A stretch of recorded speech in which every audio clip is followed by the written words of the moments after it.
ಎಲ್ಲರೂ ಕೂಡ ಈ ಸಾಯುವ ಕಾಲಕ್ಕೆ ಭಗವಂತನನ್ನು ನೆನೆಸ್ಬೇಕು ಅಂತ ಹೇಳ್ತಾರೆ. ಆದ್ರೆ ಭಗವಂತನನ್ನೇ ಮಗನಾಗಿ ಪಡೆದಂತಹ ದಶರಥನಿಗೆ ಇದು ಪುಣ್ಯ.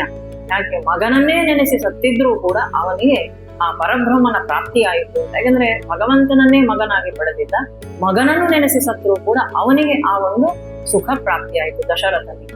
ಇಲ್ಲಿ ಸಂಸ್ಕಾರಗಳಾಗ್ಬೇಕು. ಮಕ್ಕಳಿಲ್ಲ, ಇವರಿಬ್ರು ಮಕ್ಕಳು ಅಶ್ವಪತಿಯ ಜೊತೆಯಲ್ಲಿ ಕೇಕಯ ದೇಶದಲ್ಲಿ ಹೇಳಿ ಕಳಿಸಲಾಗ್ತದೆ. ಭರತ ಶತ್ರುಘ್ನನು ಬಂದ್ರೆ ಭರತನ ಆ ಒಂದು ಭಾಗ ರಾಮಾಯಣದಲ್ಲಿ ವೈಯಕ್ತಿಕವಾಗಿ ನನಗೆ ಅತ್ಯಂತ ಇಷ್ಟವಾದಂತಹ ಭಾಗ ಅದು ಭರತ. ಒಂದು ಪಾತ್ರ ಭರತ ರಾಮಾಯಣದಲ್ಲಿ. ಭರತ ಬಂದಿದ್ದಾನೆ, ಅಯೋಧ್ಯೆ ಮುಂಚಿನಂತಿಲ್ಲ.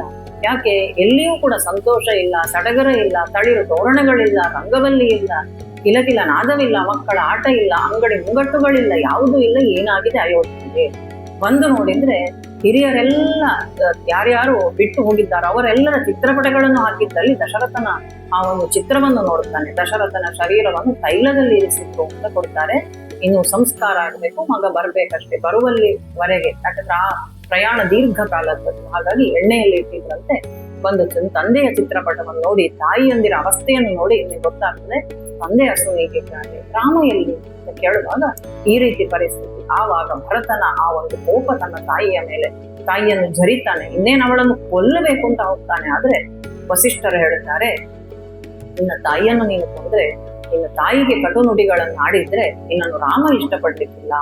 ರಾಮನ ಮೇಲಿನ ಪ್ರೀತಿಯಿಂದ ಭಕ್ತಿಯಿಂದಾಗಿ ತಾನು ಕೈಕೇಯಿಯನ್ನು ಬಿಟ್ಟು ಬಿಡ್ತಾನೆ. ಆದ್ರೆ ಶತ್ರುಘ್ನ ಮಂಥರೆಯನ್ನು ತಾನು ದಂಡಿಸುವಂತಹ ರೀತಿಯೆಲ್ಲ ರಾಮಾಯಣ ನಮಗೆ ಕೊಡ್ತದೆ. ಈ ರೀತಿಯಾಗಿ ಅಯೋಧ್ಯೆಗೆ ನೀನು ರಾಜನಾಗಬೇಕು ಅಂತ ದಶರಥನ ಅಂತಿಮ ವಿಧಿಗಳು ಮುಗಿದ ಮೇಲೆ ವಸಿಷ್ಠರಿಂದ ಆದೇಶ. ಆದ್ರೆ ಭರತ ನನಗೆ ಬೇಡ, ರಾಮನಿಲ್ಲದಂತಹ ಅಯೋಧ್ಯೆ ನನಗೆ ಬೇಡ, ಸಂತೋಷವಾಗಿ ಸ್ವೀಕರಿಸಬಹುದಿತ್ತು, ಸಂಪದ್ಭರಿತವಾದಂತಹ ರಾಜ್ಯ.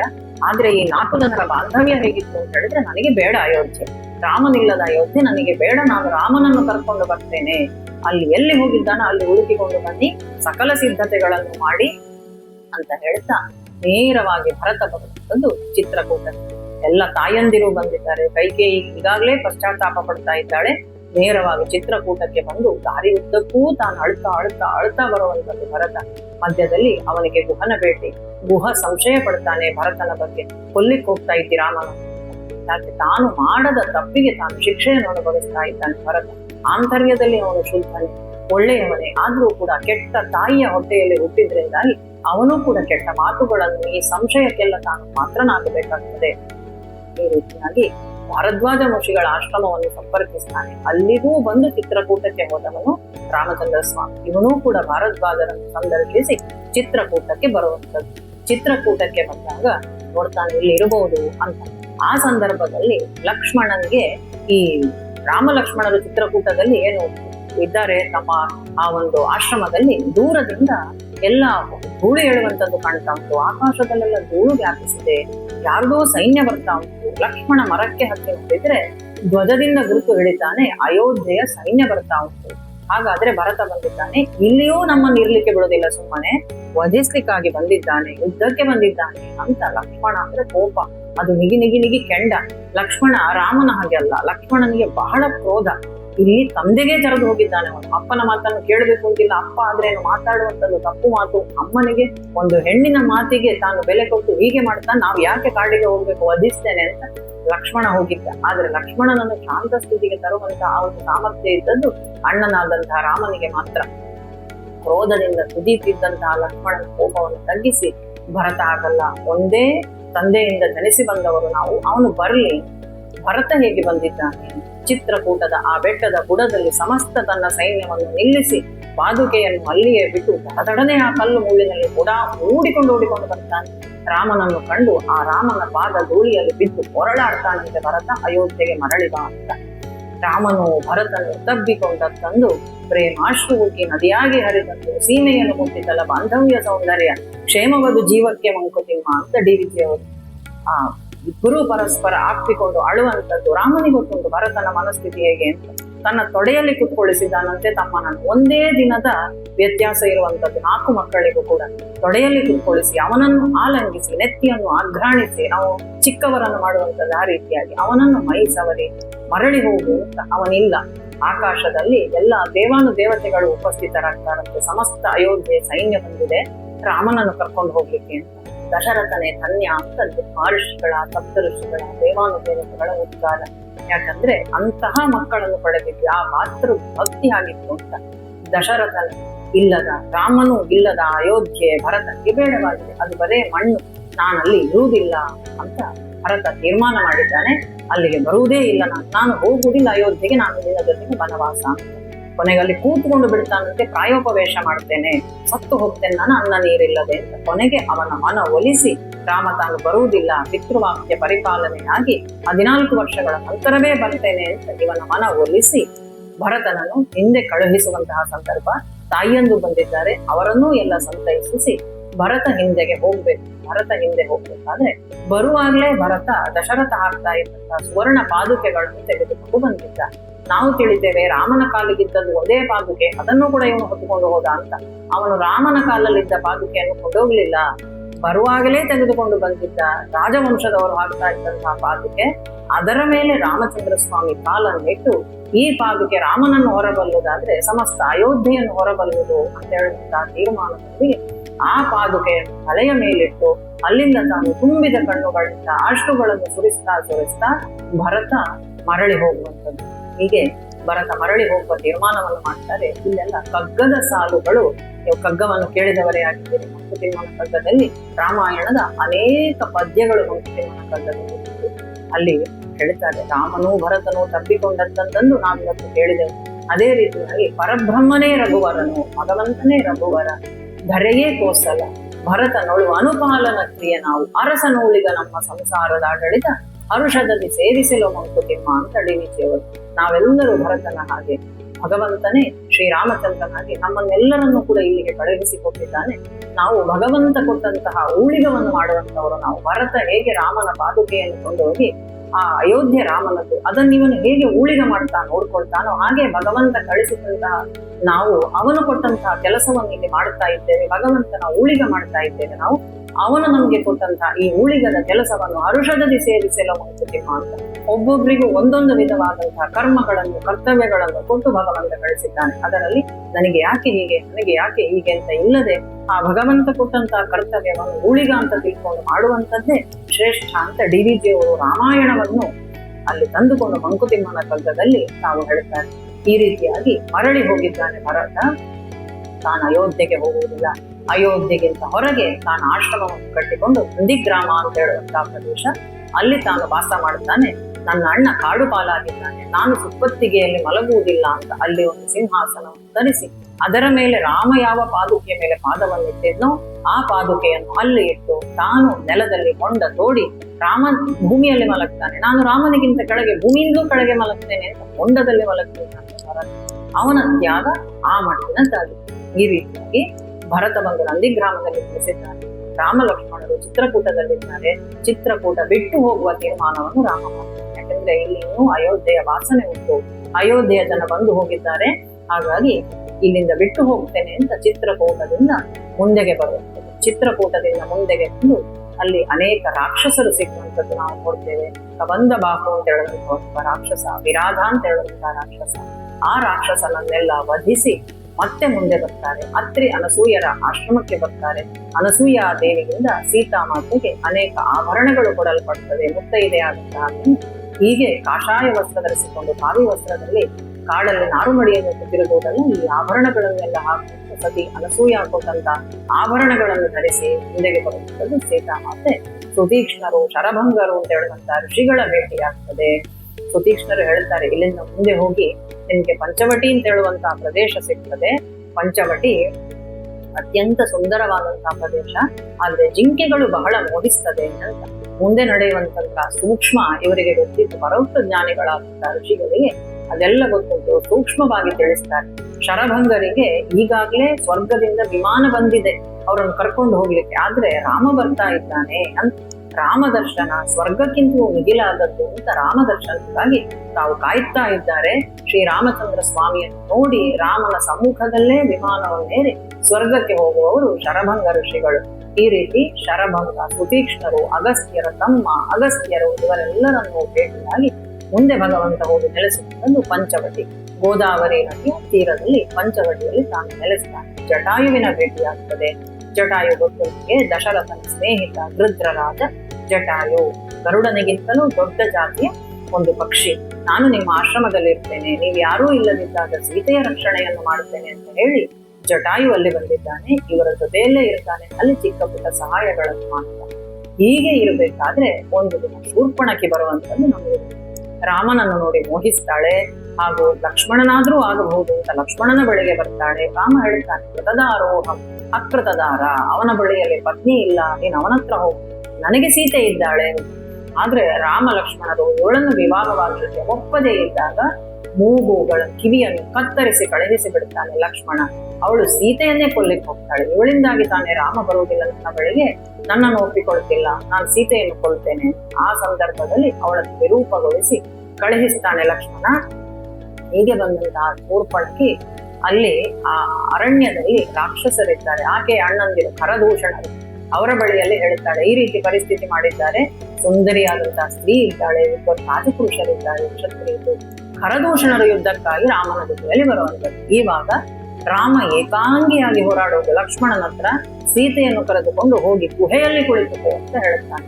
ಗುಹೆಯಲ್ಲಿ ಸೀತಾ ಲಕ್ಷ್ಮಣರಿರುವಾಗ ಖರದೂಷಣರ ಜೊತೆಯಲ್ಲಿ ರಾಮಚಂದ್ರ ಸ್ವಾಮಿ ಏಕಾಂಗಿಯಾಗಿ ಯುದ್ಧ. 14,000 ರಾಕ್ಷಸರು ಬರ್ತಾರೆ, ಇವರೆಲ್ಲರೂ ಕಾಡಲ್ಲಿದ್ದಾರೆ. ಆ 14,000 ರಾಕ್ಷಸರನ್ನು ಏಕಾಂಗಿಯಾಗಿ ಶ್ರೀರಾಮಚಂದ್ರ ಸ್ವಾಮಿ ತನ್ನ ಬಾಣದಿಂದ ನಾಶ ಮಾಡುತ್ತಾನೆ. ಹಾಗಾದ್ರೆ ರಾಮಾವತಾರ ಆದದ್ದು ಕೇವಲ ಆ ದಶರಥನ ಮಗನಾಗಿ ಜನಿಸಿ ಅಯೋಧ್ಯೆಯಲ್ಲಿ ಪಟ್ಟಾಭಿಷಿಕ್ತನಾಗಿ ಕುತ್ಕೊಂಡು ರಾಜ್ಯಭಾರ ಮಾಡ್ಲಿಕ್ಕಲ್ಲ. ಅಲ್ಲಿ ಅಹಲ್ಯೆಯ ಶಾಪ ವಿಮೋಚನೆ ಆಯಿತು, ಸೀತಾ ಸ್ವಯಂವರವಾಯಿತು, ಶರಭಂಗರಿಗೆ ಸ್ವರ್ಗಾರೋಹಣ ಆಗ್ಬೇಕಿತ್ತು, ಮೊದಲು ಭಗವಂತನ ದರ್ಶನ ಆಯಿತು, ಇಲ್ಲಿ 14,000 ರಾಕ್ಷಸರ ವಧೆ ಆಯಿತು, ಖರದೂಷಣರ ವಧೆ ಆಯಿತು. ಇಷ್ಟೆಲ್ಲ ಆದ ಮೇಲೆ ರಾವಣನಿಗೆ ಸುದ್ದಿ ಹೋಗ್ತದೆ, ಈ ರೀತಿಯಾಗಿ ಸುಂದರಿಯಾದ ಸ್ತ್ರೀ ಇದ್ದಾಳೆ. ಶೂರ್ಪಣಕಿ ಹೋಗಿ ಹೇಳುವಂತೆ, ಅವಳನ್ನು ನಿನಗೆ ಕರ್ಕೊಂಡು ಬರಬೇಕು ಅಂತ ನಾನು ಹೋಗಿದ್ದೆ, ಆದ್ರೆ ಈ ಪರಿಸ್ಥಿತಿ ಮಾಡಿದ್ದಾರೆ ನನಗೆ. ಅಕಂಪನ ಅಂತ ಹೇಳುವಂತ ಒಬ್ಬ ರಾಕ್ಷಸ ಬೇರೆ ಇದ್ದ ರಾವಣನ ಕಡೆಯಲ್ಲಿ, ಸುದ್ದಿ ಕೊಡ್ಲಿಕ್ಕೆ ಅವನೊಬ್ಬನೇ ಉಳಿದದ್ದು.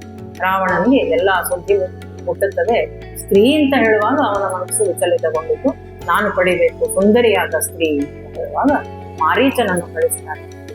ನಾವು ಹಿಂದೆ ನೋಡಿದ್ದೇವೆ, ಸುಬಾಹು, ಮಾರೀಚ, ತಾಟಕಿ ಈ ಮೂವರನ್ನು ವಧಿಸ್ಲಿಕ್ಕೋಸ್ಕರ ವಿಶ್ವಾಮಿತ್ರರ ಜೊತೆಯಲ್ಲಿ ಯಾಗ ರಕ್ಷಣೆಗೆ ಬಂದಂತಹ ಭಗವಂತ ಸುಬಾಹುನನ್ನು ಕೊಂದ, ಆದ್ರೆ ಮಾರೀಚನನ್ನು ಕೊಂದಿರ್ಲಿಲ್ಲ. ಯಾಕಂದ್ರೆ ಅವನು ಬ್ರಾಹ್ಮಣ ವೇಷದಲ್ಲಿ ಬಂದಿದ್ದ ಅಂತ. ವೇಷಕ್ಕೂ ಕೂಡ ಮರ್ಯಾದೆ ಕೊಡ್ತಿದ್ದವನು ಭಗವಂತ. ಮಾರೀಚನನ್ನು ಹೊಡೆದು ಸಮುದ್ರದಿಂದ ಆಚೆಗೆ ಬಿಸಾಡಿದ್ದ, ಆದ್ರೆ ಮಾರೀಚನನ್ನು ಕೊಂದಿರ್ಲಿಲ್ಲ. ಆ ಮಾರೀಚ ರಾವಣನ ಮಾವ. ಆ ಮಾರೀಚನ ಬಳಿಗೆ ಬಂದು ರಾವಣ ಈಗ ಕಾಮರೂಪಿ, ಅವರೆಲ್ಲ ಬೇಕಾದ ರೂಪವನ್ನು ಪಡೆಯುವಂತಹ ರಾಕ್ಷಸರು, ಹೋಗಿ ನೀನು ಸೀತೆಯ ಮನಸ್ಸನ್ನು ಮೋಹಿಸಬೇಕು, ಬಂಗಾರದ ಜಿಂಕೆಯಾಗಿ ಹೋಗಿ. ಮಾರೀಚ ತುಂಬಾ ಬುದ್ಧಿವಾದ ಹೇಳ್ತಾನೆ ರಾವಣನಿಗೆ, ಯಾಕಂದ್ರೆ ಅವನಿಗೆ ಈಗಾಗಲೇ ರಾಮನ ಪೆಟ್ಟು ತಿಂದ ರುಚಿ ಗೊತ್ತುಂಟು, ಹಾಗಾಗಿ ಬೇಡ ಅಂತ. ಆದ್ರೆ ಇವನು ಬುದ್ಧಿ ಕೇಳುವಂತಹ ಬುದ್ಧಿವಾದ ಕೇಳುವ ಮನಸ್ಥಿತಿಯಲ್ಲಿ ಇಲ್ಲದ ರಾವಣ ಮಾರೀಚನಿಗೆ ಹೆದರಿಸ್ತಾನೆ, ಕೊಲ್ತೇನೆ ಅಂತ. ಆಗ ಮಾರೀಚ ತೀರ್ಮಾನ ಮಾಡ್ತಾನೆ, ಹೇಗೆ ಇದ್ರೂ ಸಾಯುವುದು ಖಂಡಿತ, ನಾನು ಅಲ್ಲಿ ಹೋದ್ರೂ ರಾಮನ ಬಾಣಕ್ಕೆ ವಶವಾಗಿ ಅವನ ಕೈಯಲ್ಲಿ ಬಲಿಯಾಗಿ ಸಾಯ್ತೇನೆ, ಇಲ್ಲಿ ಇವನ ಕೈಯಲ್ಲಿ ಸಾಯ್ತೇನೆ, ಈ ರಾಕ್ಷಸನ ಕೈಯಲ್ಲಿ ಸಾಯುವುದಕ್ಕಿಂತ ರಾಮನ ಕೈಯಲ್ಲೇ ಸಾಯ್ತೇನೆ ಅಂತ ತೀರ್ಮಾನ ಮಾಡಿ ಮಾರೀಚ ಸೀತೆ ವಿಹರಿಸ್ತಾ ಇರಬೇಕಾದ್ರೆ ಅವಳ ಓಡೋಟದಲ್ಲಿ ಬಂಗಾರದ ಜಿಂಕೆಯಾಗಿ ಕಾಣಿಸಿಕೊಳ್ಳುವಂಥದ್ದು, ಅದಕ್ಕೆ ಮೋಹಗೊಂಡು ಆಕೆ ರಾಮನಲ್ಲಿ ಕೇಳುವಂಥದ್ದು, ಅದನ್ನು ಹಿಂಬಾಲಿಸಿ ಹೋದಾಗ ಮಾರೀಚ ರಾಮಬಾಣಕ್ಕೆ ತುತ್ತಾಗುವಂಥದ್ದು, ಅಲ್ಲಿಂದಲೇ ಹಾ ಸೀತಾ ಹಾ ಲಕ್ಷ್ಮಣ ಅಂತ ಕರೆಯುವಂಥದ್ದು, ಸೀತೆ ಲಕ್ಷ್ಮಣನನ್ನು ಕಳುಹಿಸುವಂಥದ್ದು. ಇದೆಲ್ಲ ನಮಗೂ ಲಕ್ಷ್ಮಣನಿಗೆ ಬಹಳ ಕೆಟ್ಟ ಮಾತನ್ನಾಡ್ತಾಳೆ ಸೀತಾ ಮಾತೆ. ಅವನು ಹೋಗ್ಲಿಕ್ಕೆ ಒಪ್ಪುದಿಲ್ಲ, ಯಾಕಂದ್ರೆ ರಾಮನಿಗೆ ಯಾವ ರಾಕ್ಷಸನೂ ಏನು ಮಾಡ್ಲಿಕ್ಕೆ ಆಗುವುದಿಲ್ಲ. ಅದು ಕರೆದದ್ದು ನನ್ನ ಅಣ್ಣನ ದನಿ ಅಲ್ಲ, ಅದು ರಾಕ್ಷಸ, ಹಾಗಾಗಿ ನನ್ನನ್ನು ಕಳಿಸಬೇಡ, ನಿನಗೆ ತೊಂದರೆ ಉಂಟು ಅಂತ ಹೇಳಿದ್ರೆ ಕೇಳುದಿಲ್ಲ. ನೀನು ನನ್ನ ಮೇಲಿನ ಆಸೆಯಿಂದಾಗಿ ಅಣ್ಣನ ಜೊತೆಗೆ ಬಂದಿದ್ದಿ, ನಮ್ಮ ಸೇವೆ ಮಾಡಬೇಕು ಅಂತ ಅಲ್ಲ ಅಂತ ಕಟುವಾದ ಮಾತುಗಳನ್ನು ಆಡ್ತಾಳೆ. ಆಗ ಅಂದುಕೊಳ್ತಾನಂತೆ ಲಕ್ಷ್ಮಣ, ನೀನು ಹಾಳಾಗಿ ಹೋಗು ಅಂತ ಒಂದು ಮಾತು ಕೊಡ್ತಾರೆ. ಆ ರೀತಿಯಾಗಿ ಮನಸ್ಸಲ್ಲಿ ನೊಂದುಕೊಂಡು ಹೇಳಿ ಹೋದ ಲಕ್ಷ್ಮಣ ಅಂತ. ರಾಮನನ್ನು ಹುಡುಕಿಕೊಂಡು ಹೋದ. ಇಲ್ಲಿ ಗೊತ್ತು ನಮ್ಗೆ, ರಾವಣ ಬರ್ತಾನೆ, ಭಿಕ್ಷೆಯನ್ನು ಕೇಳುವ ರೂಪದಲ್ಲಿ ಬಂದು ಅವಳನ್ನು ಅಪಹರಿಸಿಕೊಂಡು ಹೋಗ. ಆವಾಗ ಜಟಾಯು ರಕ್ಷಣೆಗೆ ನಿಂತಿದ್ದ.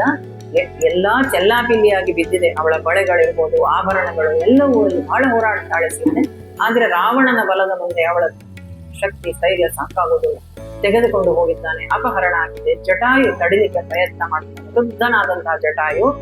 ಆದ್ರೆ ಗೀತೆಯಲ್ಲಿ ನಾವು ಹೇಳಿದಾಗೆ ಸ್ವಲ್ಪ ಮಪ್ಯಸ್ಯ ಧರ್ಮಸ್ಯ ತ್ರಾಯತೆ ಮಹದೋ ಭಯ, ಧರ್ಮ ಕಾರ್ಯಕ್ಕೆ ನಾವು ಮಾಡಿದಂತಹ ಕಿಂಚಿತ್ ಪ್ರಯತ್ನವಾದರೂ ಕೂಡ ಅದು ಕೊಡುವಂತಹ ಫಲ ಅಗಾಧವಾದದ್ದು ಅಂತ.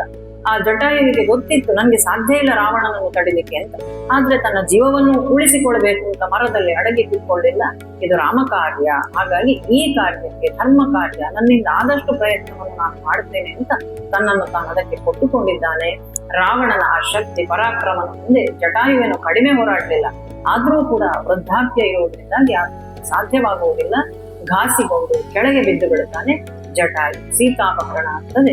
ರಾವಣ ಕದ್ದುಕೊಂಡು ಹೋಗುವಾಗ ಸೀತಾಮಾತೆ ತನ್ನಲ್ಲಿದ್ದಂತಹ ಆಭರಣಗಳನ್ನೆಲ್ಲ ತನ್ನ ಉತ್ತರೀಯದಲ್ಲಿ ಗಂಟು ಹಾಕಿ ಮೇಲಿಂದ ಕೆಳಗೆ ಹಾಕ್ತಾಳೆ. ಕೆಳಗೆ 3 ವಾನರರು ಕೂತಿದ್ದಾರೆ, ಅವರಿಗೆ ಆ ಗಂಟು ಸಿಗ್ತದೆ. ಇಲ್ಲಿ ಅಪಹರಣ ಆಗಿದೆ. ಲಂಕೆಗೆ ಕೊಂಡೋಗಿ ಬಿಟ್ಟು ಬಿಡ್ತಾನೆ ರಾವಣ ಸೀತೆಯನ್ನು. ಈಗ ರಾಮ ಮರಳಿ ಬರ್ತಾನೆ. ಲಕ್ಷ್ಮಣನನ್ನು ನೋಡಿ ಹೇಳ್ತಾನೆ, ನೀನ್ ಯಾಕೆ ಬಿಟ್ಟು ಬಂದಿ? ಅಲ್ಲಿ ಏನೋ ಆಗಿದೆ, ಅಪಾಯ ಆಪತ್ತು. ಬರುವಾಗ ಈ ಆಶ್ರಮದ ಪರಿಸ್ಥಿತಿ ಹೀಗಾಗಿದೆ, ನೋಡುವಾಗ ನಮ್ಗೆ ರಾಮಾಯಣದಲ್ಲಿ ಕಣ್ಣ ನೀರು ಬರ್ತದೆ. ರಾಮನ ವಿಲಾಪ ಹೇಗಿತ್ತು ಅಂತ ಎಲ್ಲಾ ಕಡೆಯಲ್ಲಿ ಹುಡುಕುತ್ತಾನೆ, ನನ್ನ ಸೀತೆಯಲ್ಲಿ ನನ್ನ ಸೀತೆಯಲ್ಲಿ ನನ್ನ ಸೀತೆಯಲ್ಲಿ ಅಂತ. ಇವತ್ತು ಎಲ್ಲಾ ಹೆಣ್ಣು ಮಕ್ಕಳಿಗೂ ಕೂಡ ಅಥವಾ ಜನರಿಗೆ ಪ್ರತಿಯೊಬ್ಬರಿಗೂ ಮಗನಾಗಿ ರಾಮನಂತೆ ಮಗ ಇರಬೇಕು, ಗುರುವಾಗಿ ರಾಮನಂತಿರಬೇಕು, ತಂದೆಯಾಗಿ ರಾಮನಂತೆ ಇರಬೇಕು, ಅಣ್ಣನಾಗಿ ರಾಮನಂತೆ ಇರಬೇಕು. ಆದ್ರೆ ನಮ್ಗೆ ಗಂಡನಾಗಿ ರಾಮ ಬೇಡ ಅಂತ ನಾವು ಹೇಳುತ್ತೇವಲ್ಲ, ರಾಮ ಕಷ್ಟವೇ ಕೊಟ್ಟದ್ದು ಅಂತ. ಈ ಭಾಗವನ್ನು ನಾವು ನೋಡಬೇಕು. ಗಂಡನಾಗಿ ರಾಮ ಅದು ಹೇಗಿದ್ದ, ಸೀತೆಯ ವಿಯೋಗಕ್ಕೆ ಅದು ಎಷ್ಟು ತತ್ತರಿಸಿದ ಅಂತ ಎಲ್ಲ ಇಡೀ ಪ್ರಕೃತಿಯ ಪ್ರತಿ ಒಂದೊಂದು ಜೀವರಾಶಿಯಲ್ಲಿ ಕೇಳುತ್ತಾನೆ, ನನ್ನ ಸೀತೆಯಲ್ಲಿ ಅಂತ. ಮರವನ್ನು ಅಪ್ಪಿಕೊಂಡು ಕೇಳುತ್ತಾನೆ. ಗೋದಾವರಿ ನದಿ ಹೋಗಿ ಬೈತಾನೆ, ನೀನಾದ್ರೂ ಹೇಳು, ನಿನ್ನ ಬಳಿಗೆ ಬರ್ತಿದ್ಲು ನನ್ನ ಸೀತೆ, ಎಲ್ಲಿ ಹೋದವಳು, ಒಂಚೂರು ದಿಕ್ಕಾದ್ರೂ ತೋರಿಸು. ಎಲ್ಲಿಯೂ ಉತ್ತರ ಇಲ್ಲ. ಆದ್ರೆ ಸಂಪೂರ್ಣ ಆ ವಾತಾವರಣದಲ್ಲಿ ತುಂಬಾ ಜಿಂಕೆಗಳಿತ್ತು. ಮತ್ತೆ ಆ ಜಿಂಕೆಗಳೆಲ್ಲ ದಕ್ಷಿಣ ದಿಕ್ಕಿಗೆ ಮುಖ ಮಾಡಿ ನಿಲ್ತಾರೆ. ಪ್ರಕೃತಿ ಒಂದು ಸೂಚನೆಯನ್ನು ಕೊಡ್ತದಂತೆ ರಾಮಚಂದ್ರ ಸ್ವಾಮಿಗೆ. ಮರಗಳು ಕೂಡ ಎಲ್ಲವೂ ದಕ್ಷಿಣ ದಿಕ್ಕಿಗೆ. ಆವಾಗ ದಕ್ಷಿಣ ದಿಕ್ಕಿಗೆ ಹೋಗಿದ್ದಾನೆ ಸೂಚನೆ ಸಿಗ್ತದೆ. ಲಕ್ಷ್ಮಣನನ್ನು ಕರ್ಕೊಂಡು ದಕ್ಷಿಣ ದಿಕ್ಕಿಗೆ ಬರ್ತಾನೆ ರಾಮಚಂದ್ರ ಸ್ವಾಮಿ. ದಾರಿಯುದ್ದಕ್ಕೂ ವಿಲಾಪ, ಸೀತೆಯನ್ನು ಕಳ್ಕೊಂಡಂತ ಭಗವಂತನ ದುಃಖ. ಪ್ರೀತಿ ಇರ್ಲಿಲ್ವಾ? ಈ ಭಾಗವನ್ನು ನೋಡ್ಬೇಕು. ಮುಂದೆಯೂ ಸಿಗ್ತದೆ ನಮ್ಗೆ. ರಾಮಚಂದ್ರ ಕಷ್ಟವೇ ಪಟ್ಟದ್ದು. ಆಗಲೇ ಹೇಳಿದ್ದಾರೆ, ಅಯೋಧ್ಯೆಯಲ್ಲಿದ್ದ 12 ವರ್ಷ ಮಾತ್ರ ಸುಖ, ವನವಾಸ ಆಯಿತು. ಈಗ ಪತ್ನಿ ವಿಯೋಗವಾಯಿತು. ಮುಂದೆ ಬಂದ್ರೆ ಜಟಾಯು ಸಿಗ್ತಾನೆ.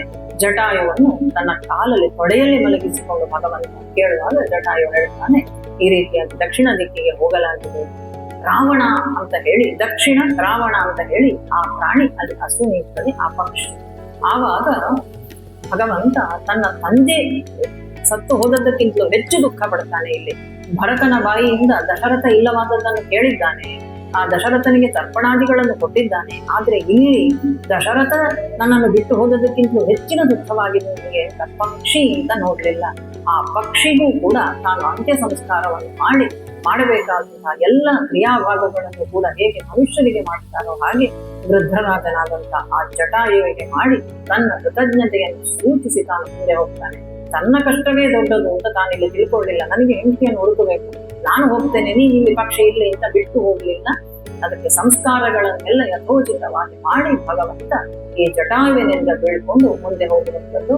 ಕಬಂಧ ಬಾಹು ಅಂತ ಹೇಳುವಂತಹ ರಾಕ್ಷಸ, ಗಂಧರ್ವ ರಾಕ್ಷಸನಾಗಿ ಬಂದಿದ್ದ. ಆ ರಾಕ್ಷಸನ ಬಾಹುಗಳನ್ನು ಕತ್ತರಿಸಿದಾಗ ಅವನು ಹೇಳ್ತಾನೆ, ಕಿಷ್ಕಿಂಧೆಗೆ ಹೋಗು, ಅಲ್ಲಿ ಹೋದಾಗ ಋಷ್ಯಮುಖ ಪರ್ವತಕ್ಕೆ ಹೋಗು, ಅಲ್ಲಿ ಸುಗ್ರೀವನ ಭೇಟಿಯಾಗ್ತದೆ. ಸುಗ್ರೀವನ ಮುಖಾಂತರ ನಿನಗೆ ಸೀತೆಯ ಕಡೆಗೆ ಹೋಗ್ಲಿಕ್ಕೆ ನಿನಗೆ ಸಹಾಯ ಲಭಿಸುತ್ತದೆ. ಅದಕ್ಕೂ ಮೊದಲು ಒಬ್ಬಳು ಮುದುಕಿ ಕಾಯ್ತಾ ಇದ್ದಾಳೆ, ಶಬರಿ ಕಾಯ್ತಾ ಇದ್ದಾಳೆ. ಆ ಶಬರಿಯ ಭೇಟಿ ಮಾಡಿಕೊಂಡು ಮುಂದೆ ಹೋಗು ಅಂತ ಕಬಂಧ ಹೇಳುವಂಥದ್ದು. ಹೀಗೆ ಬರ್ತಾನೆ. ಬಂದಾಗ ಶಬರಿ ಆಶ್ರಮ, ಮತಂಗ ಮುನಿಯ ಶಿಷ್ಯೆಯಾದಂತಹ ಶಬರಿ ರಾಮದರ್ಶನಕ್ಕಾಗಿ ಕಾಯ್ತಾ ಇದ್ದಾಳೆ. ನಾವೆಲ್ಲ ಕೇಳಿದ್ದೇವೆ ಎಂಜಲು ಹಣ್ಣನ್ನು ತಿಂತಾನೆ ಅಂತ.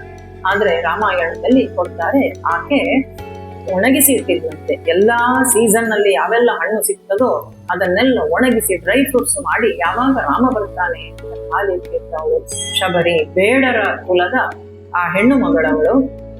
ಆಕೆ ಕಾಯ್ತಾಳೆ. ಭಗವಂತ ಭಕ್ತಿಯಲ್ಲಿ ಜಾತಿಯನ್ನು ನೋಡುವುದಿಲ್ಲ ಅಂತ ಮತ್ತೊಮ್ಮೆ ಪ್ರಮಾಣೀಕರಣವಾಗ್ತದೆ. ಇಲ್ಲಿ ಶಬರಿ ಕೊಟ್ಟಂತ ಆ ಹಣ್ಣನ್ನು ತಾನು ತಿಂತಾನೆ. ತನ್ನ ಕಷ್ಟವೇ ಮೊದಲು, ತನ್ನ ಅವಸರವೇ ಮೊದಲು ಅಂತ ಭಗವಂತ ಭಾವಿಸಲಿಲ್ಲ.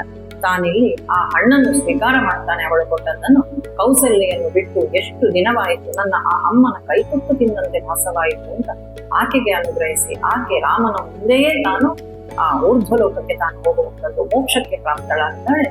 ಅಲ್ಲಿಂದ ಮುಂದೆ ಬಂದು ಭಗವಂತ ಹಾಗೂ ಲಕ್ಷ್ಮಣ ಬಂದು ಮುಟ್ಟುವಂಥದ್ದು ಋಷ್ಯಮುಖ ಪರ್ವತದ ಬುಡಕ್ಕೆ.